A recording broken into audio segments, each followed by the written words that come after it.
Welcome. This is the third lesson on the outer darkness passages in the Gospel of Matthew. It's brought to you by Mission 119 Ministries. My name is Hutson Smelley.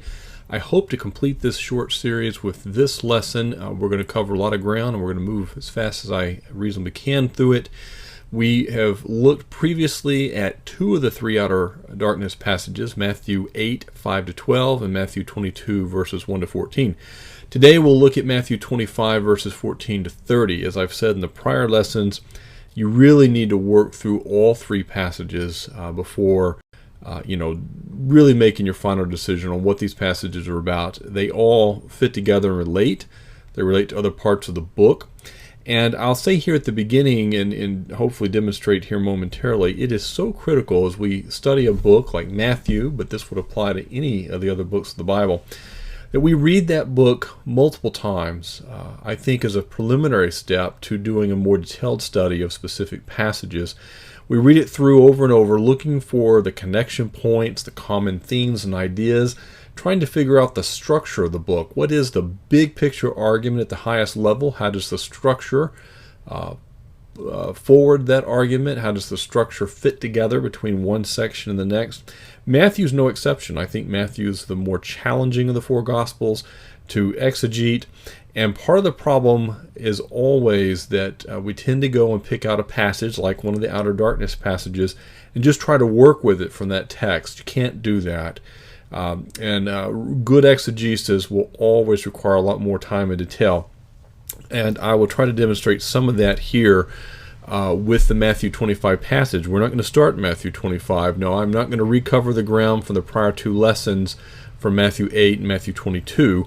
But I do want to pick up in Matthew 13. I think it will help us to properly understand the Matthew 25 passage.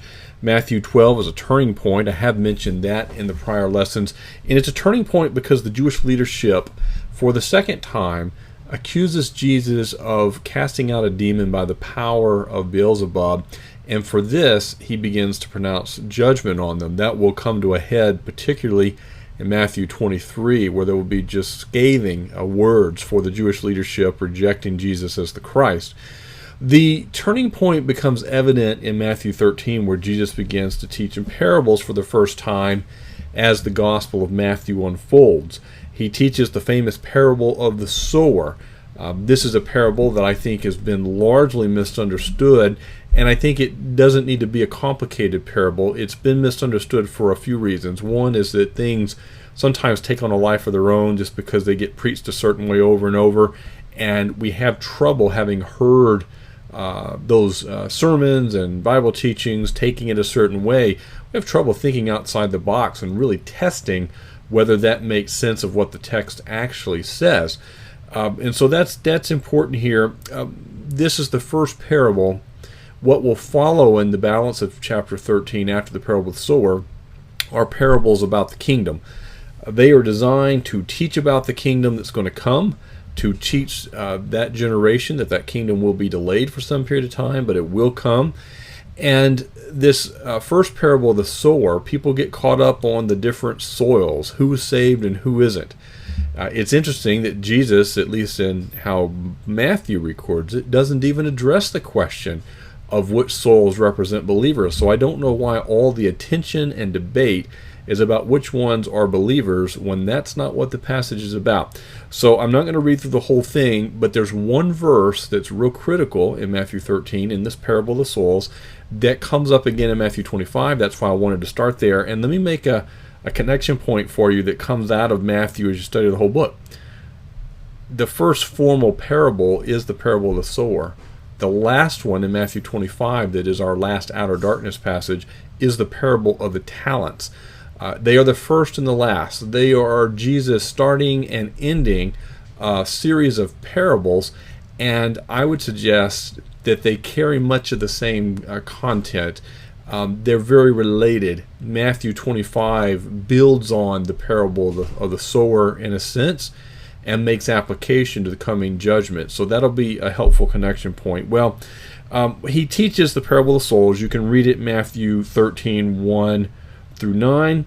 And after he says the parable, His disciples come to him in verse 10. They ask him, why are you speaking to them in parables? See, this is something new.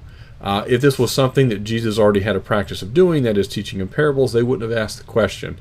He is doing this in response to the rejection that occurred in Matthew 12.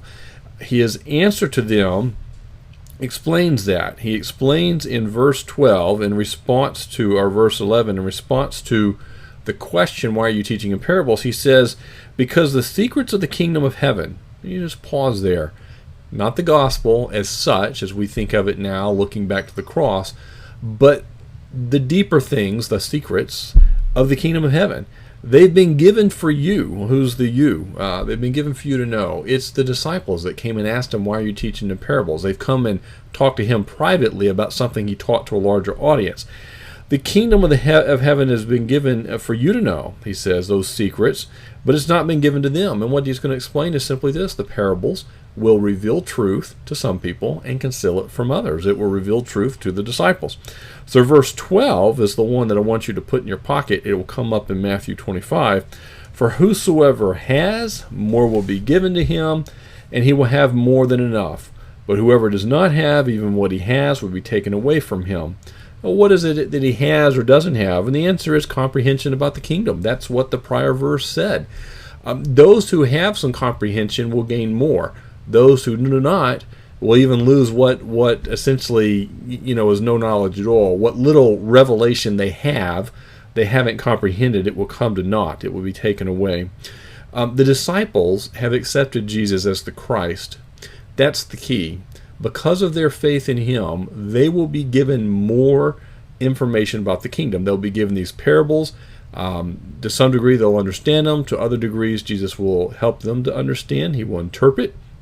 But the Jewish leadership that is still in the audience are the ones from the prior chapter who have rejected him. They've said he does what he does by the power of Satan. Even what they have, which is this revelation of Christ that they've rejected, even that will be taken away. That is the sense that it will have no eternal value for them. They have rejected Christ. And as a consequence, among other things, in Jesus' earthly ministry, they will not grasp the secrets of the kingdom that Jesus wants to share to those who do recognize him as the Christ. So Jesus goes on after having made that key statement, which again we'll come back to in Matthew 25 because he's going to repeat it there because he's talking about the same thing. It's after he says that some will be given more, some will have that taken away. He's talking about comprehension of things of the kingdom. The starting or first step of that being that Jesus is the King of the kingdom, that he's the Christ. Well, verse 13, that is why I speak to them in parables, because looking they do not see, and hearing they do not listen or understand. He's talking about faith. They are hearing what Jesus has presented thus far about himself being the Christ. He has said the kingdom of heaven is at hand, but they do not see it and do not want to listen to it. They don't listen or understand, he says. They don't comprehend. This fulfills prophecy of Isaiah, which he then quotes, and says in verse 16, blessed are your eyes because they do see. Seeing is understanding, but it's understanding through the eyes of faith. And your ears because they do hear. For truly I tell you, many prophets and righteous people long to see the things you see, but didn't see them, to hear the things you hear, but didn't hear them. So that's the parable. He then goes on and gives them the interpretation of the pieces, and I won't read all that, but just to say, he never relates it to who's a Christian and who's not. And that's how that passage always gets diced up, and people debate, well, is this soil a Christian? It's not the point. You have to relate it back to why he said he started teaching in parables. This parable reveals really nothing about the kingdom per se. It's a parable that sets up all the parables to come. It's the key to the parables that follow. And its point is really simple, that he will conceal truth to those who have rejected him as the Christ through teaching in parables. He will reveal truth to those who have accepted him as the Christ through teaching in parables. And the soil type is representative of sort of that faith acceptance of him, and thus it will yield a crop of comprehension of what he has to say. So if it doesn't meet a soil that is ready by faith, that's accepted him as the Christ, it essentially grows nothing. And there are other things that can interrupt this faith, where there is some faith there, but the toils of the world and so forth get in the way, and so it comes to nothing. Only the one soil that's really receptive then grows a crop of comprehension. For some reason, people have gotten in their minds that anytime you come across a crop or a fruit in the Bible, it's sort of outward works. We tend to talk about it that way in church, and so when we see it in the Bible, we assume that the way we talk about it in church and the way it is in the Bible are the same. It ought to be the other way around. The way the Bible talks about it ought to become the way we talk about it in church. Fruit might be your works in some context, but frequently in Matthew, it's not. Or it refers only to your words, not your works in general. The crop here is comprehension. So we'll leave that behind, and then we'll fast forward to Matthew 23. This is one of the culminating chapters. It comes immediately before the famous Olivet Discourse, which we're going to touch upon today. But I want you to get the idea that Jesus really announces great judgment on that generation of Israel in Matthew 23, and I won't go through the whole thing, but just to get a little flavor of it, Matthew 23:19. We'll start in 25. Woe to you, scribes and Pharisees, hypocrites, and he talks about why. Verse 27, woe to you, scribes, Pharisees, hypocrites. You're like the whitewashed tombs, pretty on the outside, dead on the inside. These people are not believers. Verse 29, woe to you, scribes and Pharisees, hypocrites. You build the tombs of the prophets, but you essentially are the same ilk of those who killed them. So he's really railing on the Jewish leadership because of their rejection of him. He calls them in verse 33 snakes, brood of vipers. How can you escape being condemned to hell? And that's a rhetorical question. The answer is they won't. He is saying these people are not regenerate. They're not believers, but they should have been. It's not the reception you would have expected. These highly religious people who knew something of the Old Testament, although not always with good understanding, they should have accepted him as the Christ. They didn't. And he ends, he comes to a crescendo in verse 36. He says, all these things will come on this generation. That's announcing judgment on the current generation of Jewish people in the time in which Jesus had his earthly ministry, those early 30s, late 20s AD. Then he says, how many times, he says, verse 37, Jerusalem, Jerusalem, who kills the prophets, how many times I wanted to come and gather you up, but you wouldn't have me. Verse 39, for I tell you, you will not see me again until, and that's key. It's not that they'll never see him again. They won't see him again until you say, blessed is he who comes in the name of the Lord. What happened is when Jesus came the first time, some people accepted him as the Christ. There's no question about it. And in the aggregate, we may even say a lot of people did. But most of the Jewish people and nearly all of the Jewish leadership rejected him as the Christ. He simply wasn't what they expected. He's what they should have expected from the Old Testament writings. He's not what they actually expected. And so they reject him. What's pictured here is not rejection, but welcoming. Jesus will return. They will see him again at the point where the Jewish people, instead of rejection, will characteristically would say in their words, but also in their hearts, a heart of faith, that's the key, blessed is he who comes in the name of the Lord. That's faith. That's trusting that this Jesus really is in fact the Messiah or the Christ. Now, Matthew frequently speaks of faith, but he also frequently speaks of faith by analogy. That is, something one would say, for example, blessed as Jesus sort of represents, blessed as he comes in the name of the Lord, sort of, indicates that the faith is there. Faith in what? Faith that he's the Christ, the Son of God. So that gets you up into Matthew 24. Jesus tells his disciples, who seemed very preoccupied with the temple complex, as beautiful as it was, he says, that's not always going to be here. And they ask him some questions at the beginning of Matthew 24 in verse 4. When will these things happen? What will the sign of your coming and the end of the age? And I don't have time to go through the whole Olivet Discourse, but to get to our outer darkness passages, you have to understand that Matthew 24 really sets it up. And Jesus goes through and discusses primarily the matter of the tribulation, that period of time immediately preceding the return of Christ in Matthew 24.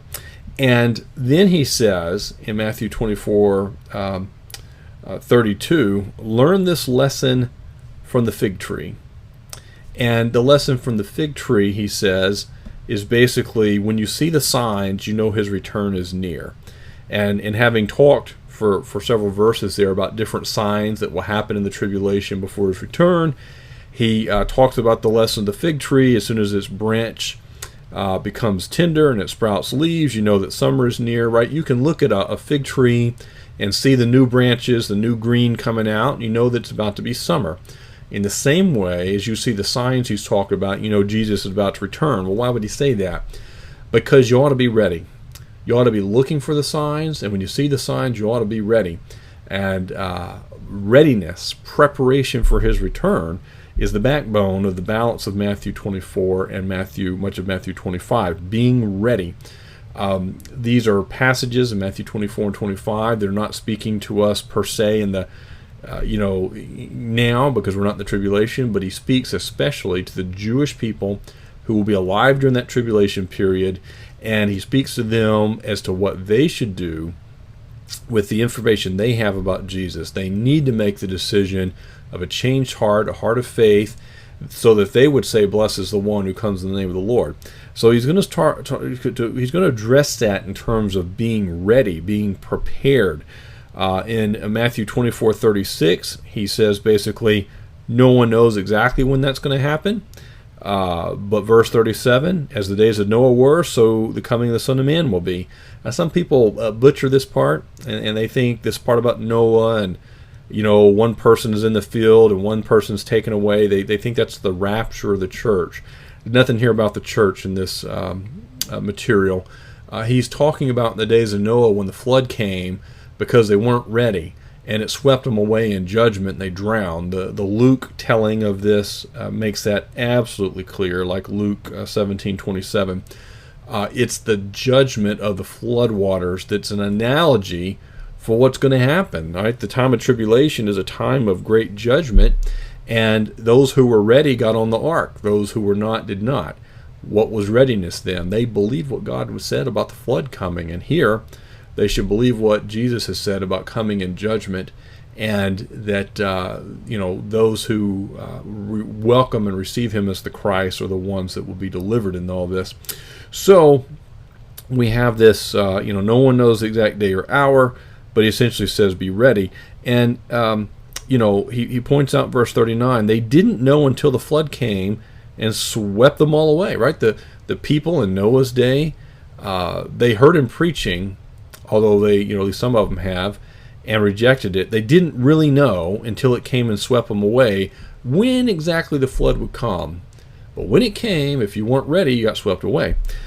This is the way the coming of the Son of Man will be, verse 39. 2 men will be in the field, one taken and one left. Again, not rapture, judgment. Just like the flood waters taking people away, this is a picture of coming judgment. But then he says, therefore be alert, verse 42, that's be ready, be prepared for the Lord's coming. How would you do that? 2 primary ways. Know the signs, and you should be one who would welcome his coming, blesses the name of he who comes in the name of the Lord. So know this, be alert, since you don't know what day your Lord is coming. You don't know when he's going to return. As soon as someone tells you they know when Jesus is coming, run. They don't. But know this. If the homeowner had known what time the thief was coming, he would have stayed alert, not let his house be broken into. He's teaching by analogy. If you owned a home and you knew someone was going to break in at 3 a.m. and try to steal your stuff, you'd be prepared. And a modern audience, like here in the United States, where I'm recording from, I'd probably have my gun at the ready. I'm going to protect my home and my stuff and so forth. I'd be ready. That's the point. It's easy. It's teaching by analogy. But how do you be ready for the Lord's coming? Well, you better have trusted on him as the Christ, and you better know the signs, and then you won't be surprised when he returns. He adds, he says, if you knew when the thief was coming, you would have stayed alert, not let his house be broken into. Of course he would have been ready. And it's exactly because you don't know exactly when that some people won't be ready, but others will remain at the ready all the time as if Jesus is coming tomorrow. So he says in verse 44, this is why you are also to be ready. He means at all times. You're never going to know exactly when he's coming, so you don't have that benefit of sort of being lazy until it's about the time for him to come. Just be ready at all times, because you don't know. He says, because the Son of Man's coming in an hour you do not expect. Now, it's interesting that he would say this, because much of the Gospel of Matthew is really explaining and addressing what happened when Jesus came. He comes to a generation who should have expected, who should have been ready, who should have been prepared, a generation of Jewish people who had all these prophets in the Old Testament speaking of the coming Christ, about when he would come. And what you end up getting in the birth narratives is that some magi from a foreign land were ready and came. Some shepherds were willing to come. But most people were not ready for his coming. They didn't greet him in Jerusalem or in Bethlehem. They just didn't. They weren't ready. So the second time, this is like take two.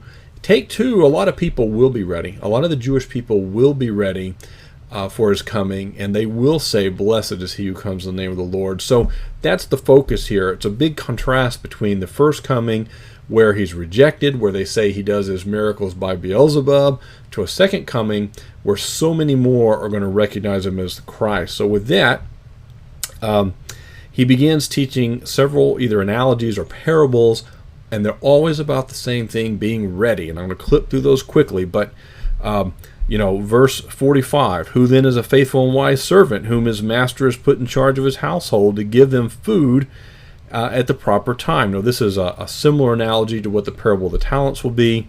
Blessed is that servant whom the master finds doing his job when he comes. A master owns a big household.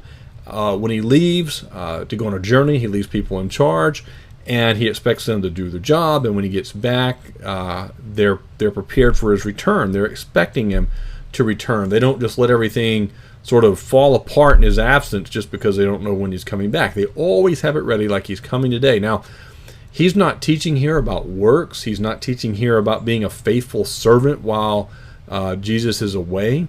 What he's talking to is a group of people who in that generation characteristically rejected him as the Christ, and he speaks to a future generation who he expects to reverse on that and accept him as the Christ. Being prepared because your master's coming back is not about works. It is teaching about faith by analogy. Just as you would not want to be unprepared for an earthly master to come, when the Christ comes, you need to be prepared because you have a heart of faith to welcome and receive him, which is in stark contrast to what the first generation Jews did when Jesus came. So it's by analogy, and we get this whole section all messed up when we start saying, well, if he's talking about a servant, then the issue must be works and service, and it's an analogy. He's trying to tell them they need to have what the generation of people he's actually speaking to did not. The future generation needs to have that. And so he even goes on, truly I tell you, he'll put him in charge of all his possessions. But if that wicked servant says in his heart that my master is delayed, and he starts to beat his fellow servants, and he eats and drinks with drunkards, the servant's master will come on a day when he does not expect him. Always his emphasis on being caught off guard, not being prepared, not being ready. He'll be at an hour he does not know, and he will cut him to pieces and assign him to a place with the hypocrites, where there will be weeping and gnashing of teeth. Now, this helps us in a couple of ways. This little story analogy will be mirrored in the ones that follow, and they all have the same purpose.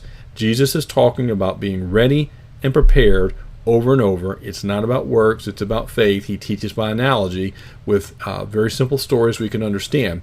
He ends this first one at the end of Matthew 24 with the weeping and gnashing of teeth. In the first lesson, I belabored this point because our outer darkness passages all have weeping and gnashing of teeth sort of mentioned. And the point is they're all talking about the same destination, the same result. It would be absurd to suggest this guy who's been cut to pieces just represents maybe some Christian who didn't serve well enough until the Lord returned, and so he's excluded temporarily from the kingdom. He would never describe that as someone being cut to pieces and then having weeping and gnashing of teeth.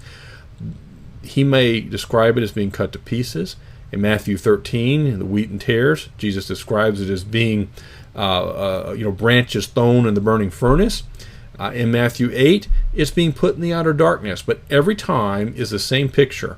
Exclusion, weeping and gnashing of teeth. And every time the indication is the same. And you have to put these things together and say, wait a second, outer darkness can't just be like temporarily out in the dark to come in later.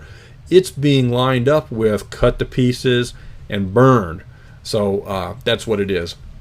It is people being separated from God. He then tells the parable of the 10 virgins. At that time, he says, the kingdom of heaven will be like 10 virgins so these are young ladies, and they're waiting for a wedding party to come. They took their lamps and went out to meet the groom. In the Jewish wedding, the groom would come in the evening, and he would get part of the wedding party and take them to a different place where they were going to have the wedding festivities. And it would be at night, and so you needed a lamp to sort of see your way. The way in a modern context, one might have a flashlight if you're going to walk through a dark place. And the thing about it is you didn't know exactly when the groom would come. You knew that usually there would be a betrothal period for about a year, but you didn't get an announcement like we would in modern marriage of the specific day it would take place. And so when it was sort of the time when you expected at some point the groom's going to come, you remained ready at all times, so you could just drop everything and go with him when he comes. And that's what's in being pictured here. So 5 of them were foolish and 5 were wise. Well, how were they foolish and wise? Well, when the foolish took their lamps, they didn't take oil with them. But the wise ones took oil and their flask with their lamps. When the groom was delayed, they all became drowsy and they fell asleep. In the middle of the night, there was a shout, "Here's the groom, come out to meet him." Then all the virgins got up and trimmed their lamps. The foolish said to the wise ones, "Give us some of your oil, because our lamps are going out." And the wise ones said, "No, there won't be enough for us. And for you also, go instead to those who sell oil and buy some for yourselves." When they had gone to buy some, the groom arrived, and those that were ready, that's the key, those who were ready, went in with him to the wedding banquet. The door was shut. The rest of the virgins also came and said, "Master, Master, open up for us." He replied, "Truly I tell you, I don't know you. Therefore," he says, "be alert, because you don't know either the day or the hour." It's obvious the whole purpose of the parable is being alert or ready for when Jesus comes. That's what it's about. Now, the mistakes we make with parables is we want every element to represent something. And so people will conjecture that the oil represents the Holy Spirit or something else. The point here is not, and never in a parable, to try to identify each element. What does the lamp represent? Why are they virgins? Why are there 10 of them? That's all has nothing to do with Bible exegesis. Parables teach by analogy. They tend to have one primary point. There will be some symbolism because you're analogizing what happens in the story to some spiritual teaching or some teaching about the kingdom. He said in the prior teaching about the person going on a journey and coming back to his servants, be ready. You don't know when he's coming. That's the same lesson here. Be ready. You don't know when he's coming. So the ones who have oil are ready. The ones who don't have oil are not. They're to be ready all times. They don't know when he's coming. Why is it that, and by the way, this is an outer darkness passage that doesn't use the phrase outer darkness. Usually these discussions may leave this one out. But that's exactly what happened. They're left in the outer darkness. They show up at the groom's home, and they knock on the door, the wedding banquet, wherever it's going to be. They knock on the door. Why does he kick them out? He doesn't say, "Well, you didn't have any oil." He says, "I don't know you." The issue's always been about faith. Their readiness for his coming is the idea that they will welcome his coming as the Christ because they have faith. Those who are not ready are those who wouldn't welcome his coming because they don't have faith. That's the great contrast. That's what we see throughout the book of Matthew. So much rejection that's going to all turn around at the second coming. It has to be a personal relationship. "I don't know you," he says. And because he doesn't know them, they're not believers who are temporarily excluded from the kingdom. They are placed in the outer darkness, and there's never going to be a restoration for the simple reason he doesn't know them.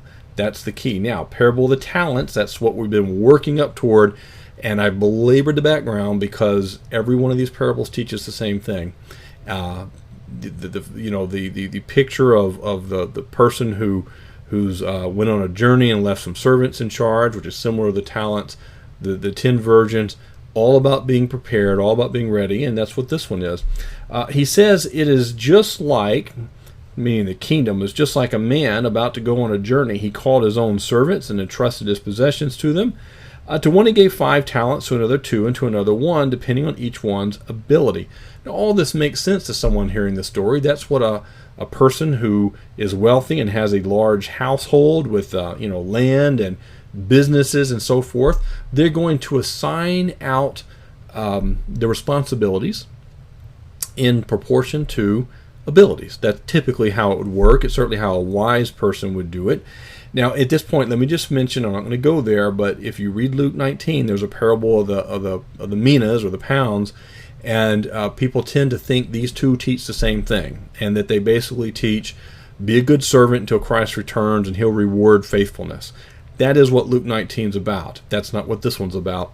These two stories, while they have some very superficial commonality, these parables, they are mostly different, not mostly alike.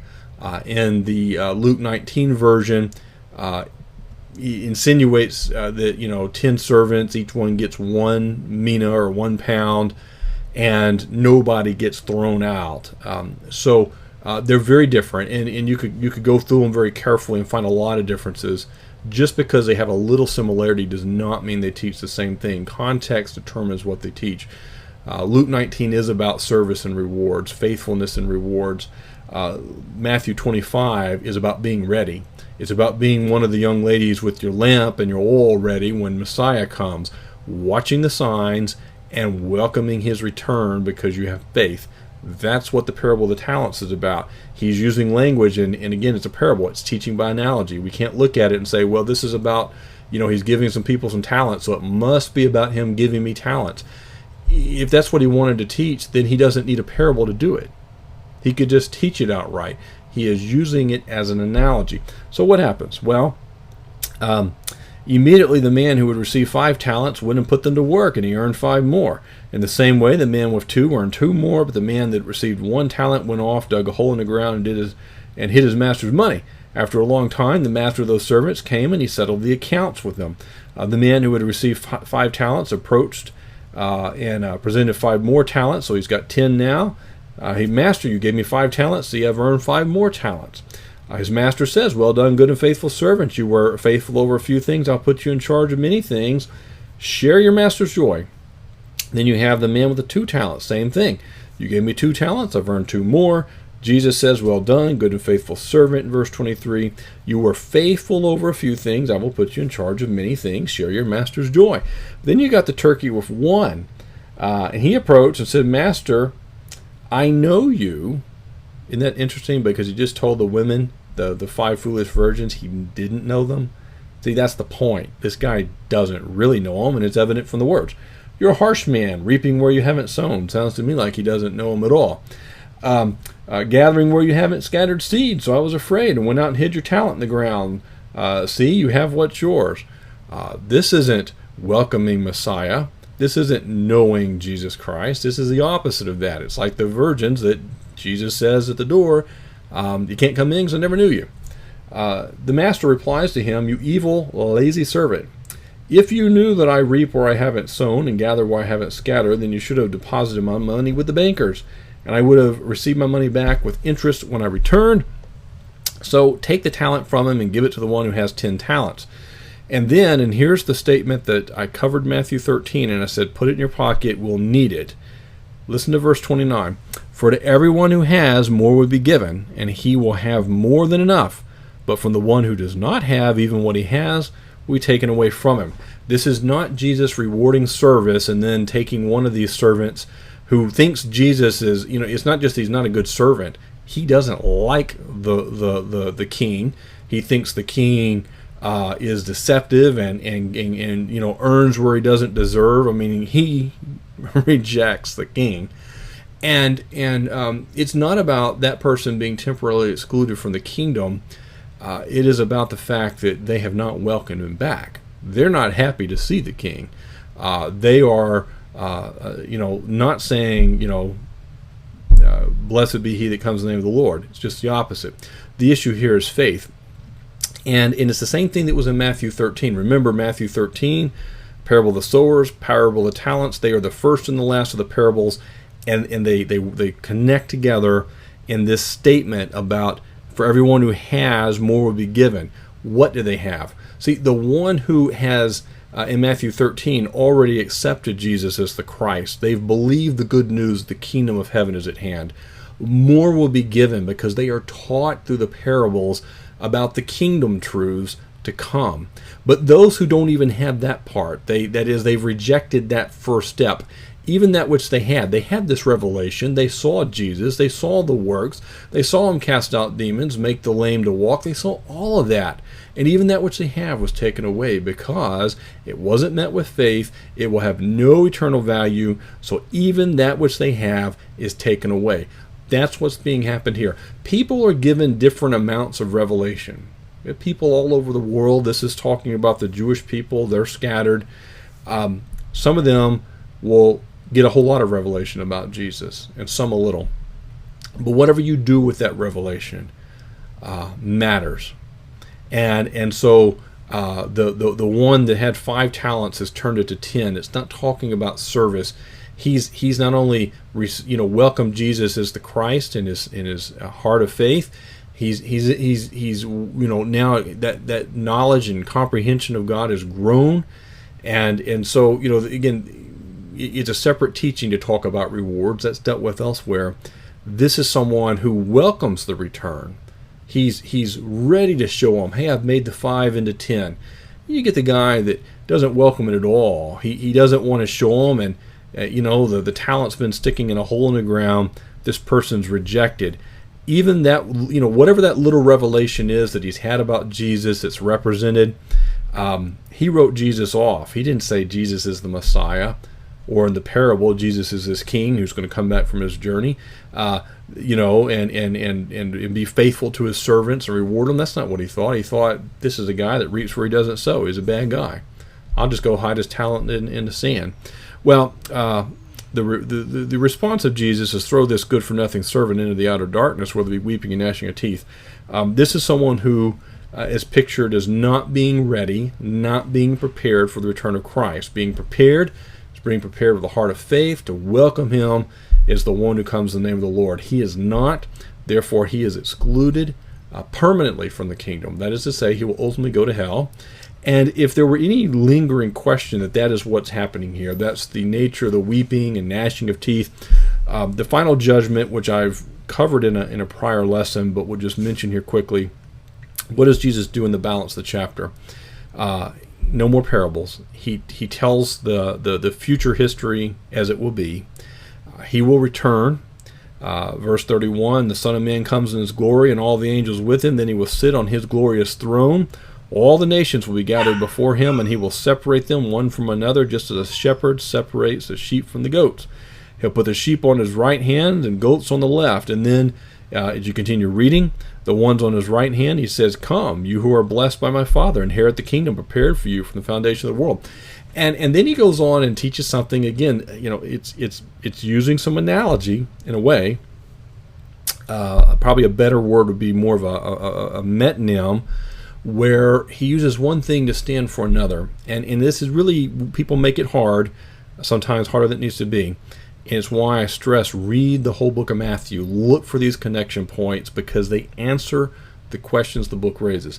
In Matthew 10, Jesus sends out disciples, and he basically says, don't take anything with you. Go to these different cities, and just preach to the Jewish people, no one else.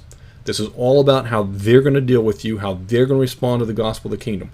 And if they show you hospitality, go in their home, enjoy the hospitality, bless the house, let your peace reside upon it.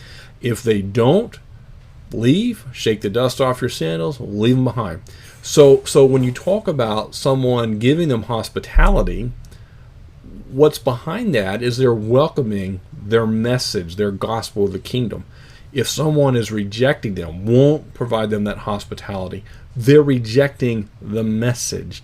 That's what's going on here. So after he says these on the right will inherit the kingdom, that's option A. Option B is you don't inherit the kingdom. There's no middle ground of temporary exclusion. He says, inherit the kingdom prepared for you from the foundation of the world. For I was hungry, and you gave me something to eat. I was thirsty, you gave me something to drink. I was a stranger, and you took me in. This is hospitality. Just like Matthew 10. I was naked, and you clothed me. I was sick, and you took care of me. I was in prison, and you visited me. They are showing kindness and so forth. And their question, the righteous will answer and say, Lord, when did we do all these things, right? When did we see you hungry and feed you, and so forth? And the king will answer them, verse 40, truly I tell you, whatever you did for one of the least of these brothers and sisters of mine, not just anybody, not just some Jewish person, these brothers and sisters of mine, he's talked about that earlier in the gospel. Who are his brothers and sisters? Those who have already come to him in faith. And what are they doing? He's saying, when you provided that hospitality, that care, that compassion, that sustenance to the ones I sent you, that's when you did it for me. And what does it represent? Their hospitality and care for those people represents their having faithfully received the message of the Messiah, the message of the coming kingdom, and of Jesus as the Christ. That's the idea. That's the sense. And so these people aren't earning in heaven, and people will teach this passage and say, well, see here, if you didn't feed the hungry, you're going to hell. You ought to feed the hungry, and you'll answer for the opportunities you've missed. But that's not what this is about. This is about receiving the message so that when he returns, you're ready and prepared, which is the emphasis from the end of 24 throughout 25. Be ready, be ready, be ready, he says. And being ready is being ready to welcome him in faith. So then he goes to the ones on the left, kind of the same thing. They're the goats. He says to the ones on the left, depart from me, you who are cursed, into the eternal fire, prepared for the devil and his angels. And then he kind of says, I was hungry, you didn't give me any food. I was thirsty, you gave me no drink. And they say, well, when did this happen? And he says, truly I tell you, verse 45, whatever you did not do for one of the least of these, you did not do for me. They're like the ones in Matthew 10 that when some apostles came to town preaching the kingdom, and they're going to try to stay overnight, and they said, you're not staying in my house. You'll have nothing here.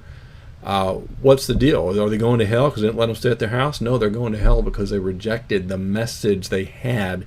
And that's what's being shown. Again, that's how he's teaching their reception of the message. Your reception of the message when Jesus came the first time was to characteristically reject him, for which judgment will fall. The second time, you better be ready. You're getting a second chance where the kingdom will come. Be ready, be prepared, have faith. They will go into eternal punishment, but the righteous to eternal life, verse 46. So, the point being, if we pull all this together, connect all the dots, common thoughts like the weeping and gnashing of teeth help bind this up, correctly understanding what happens in Matthew 25. I think it's a big part of this outer darkness passage. The parable of the talents is largely misunderstood. But in every instance where there's weeping and gnashing of teeth, the idea is permanent exclusion, and by implication of what we have elsewhere in the New Testament, and here in verse 46 of Matthew 25, it is eternal punishment. That's the idea. That's the weeping and gnashing of teeth. It's taught by analogy. So in some places, it's explicitly the outer darkness. You've been excluded from the kingdom. Okay, now he has exclusion from the wedding banquet or some banquet, but that's the kickoff for the kingdom. The point isn't you're just not there for the kickoff. It's you're not there ever. You're not there at the beginning means you're just not there.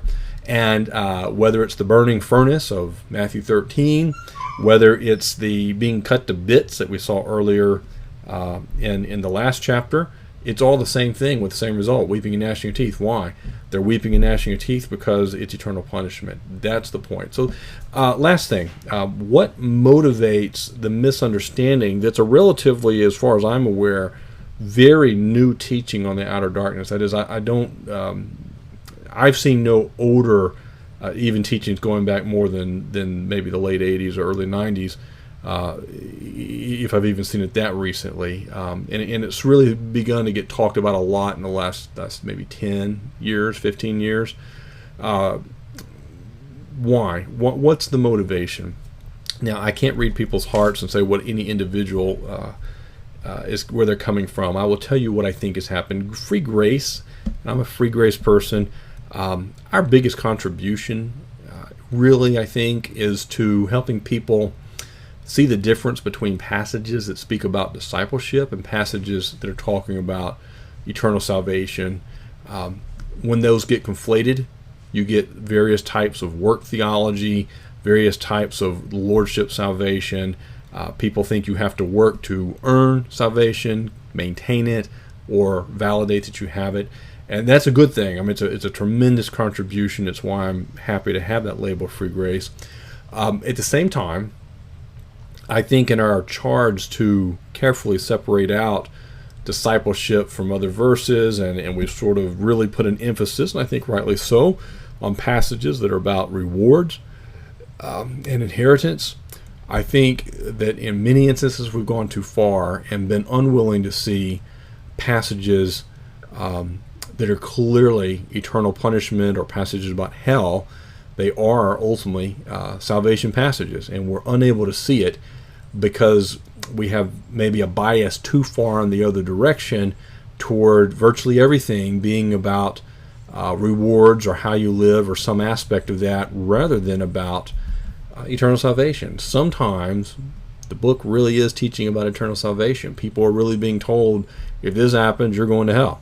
The outer darkness passages are exactly that. In my opinion, this bias is important because I think it not only misconstrues outer darkness passages, it spills over into other areas where people become uncertain about what the content of the gospel is, because there's such a strong bent toward any passage just about that might in some way be taken to say that some folks are not saved. We want to interpret it as no, that it's really not saying that. And so that's my bit about that. I'm not making that as an attack on anybody. It's really advice that as we go through and interpret the Scripture, we have to dig deep into context, and we have to be cognizant of our own blind spots. Even as free grace folks who have a lot of theological ducks, I think, in a row, we have our blind spots. I think this is one of them. And I do think it can affect other areas, so it's one of them that needs to be brought into control. Well, with that, in this series, this lesson a little longer than I had hoped for, but as you can see, it's rather complex material. Hope to see you back on some future series. May God bless you.